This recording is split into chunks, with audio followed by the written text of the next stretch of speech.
My name is Keira O'Brien. I'm the founder and president of Young Conservatives for Carbon Dividends.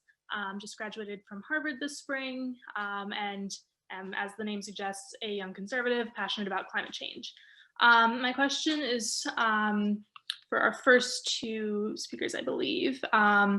You both spoke about how children fit into climate solutions, but I was wondering, how do we strike a balance between giving children the correct tools to seek solutions and kind of assuage fears without, well, like still maintaining that it's not their problem to solve? Like, I absolutely understand that children want to be inventive and tackle problems, and that's a wonderful energy to channel. But how do we do that without stressing them out inappropriately? So thanks, Karen, and thank you. I followed your group at Harvard for some time, and I really am impressed. And as I'm sure you share, Ted Halstead's passing is just a tremendous loss for what I think is actually a terrific idea. And I'll throw out there that I, in fact, too, am a Stanford graduate, and I did work with the Haas Center and touching some common touch points. But I also learned from Larry Goulder and John Taylor, who were conservatives who proposed in the first Bush administration a carbon tax. And John Taylor, of course, was an economic advisor to the second President Bush. This is not a new idea. And in fact, it goes back to the Reagan administration.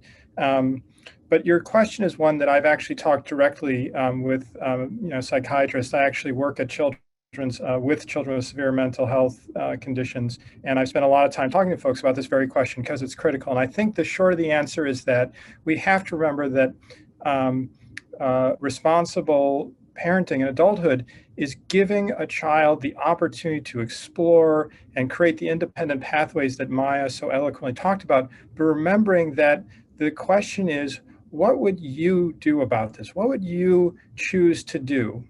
And being a parent and being responsible to that child and seeing how they respond, because the bottom line is that different children are more or less likely to go down the road of, oh my gosh, this is overwhelming and terrible.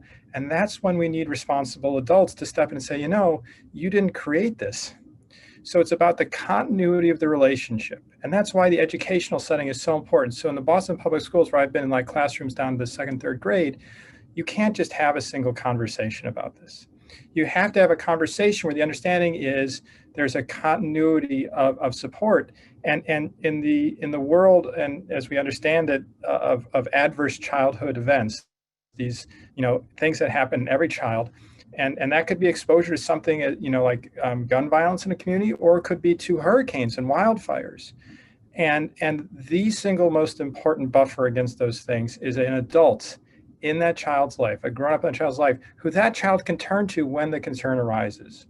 So that to me is really the crux of it. We, obviously we shouldn't go out there and say, here's the problem, you fix it. In the same way, we should never talk to, in my view, a person of color and say, we've got racism in this country, please, you fix it. We need to have the continuity of relationship, and we need to have educators who get that this issue of climate change in many ways has a lot of features that they're extremely well capable of dealing with already. It falls in this issue of exploring race in the classroom, exploring injustice, and keeping that constant vigilance about, this is a place where, as you so well put it, children can really go in a wrong place. I loved Maya's cartoon because children don't have the blinders we do. I have a lot of stories from my experience to talk about this, but because we haven't blinded them to the world, we haven't created these straitjacketed views, they think about cars that run on plants and exhaust. I mean, that sounds crazy, but people actually, in a legitimate way, look at that. They say, can we run cars on plants? But no, anyway, so I think there's a dual-edged sword here, right? There's a possibility of people getting really scared and afraid, which is preventable, but there's an enormous upside. And that's the part why it's so important to listen to young people about this issue. They give insights in ways that are just nothing that adults would ever think of, and they're incredibly valuable.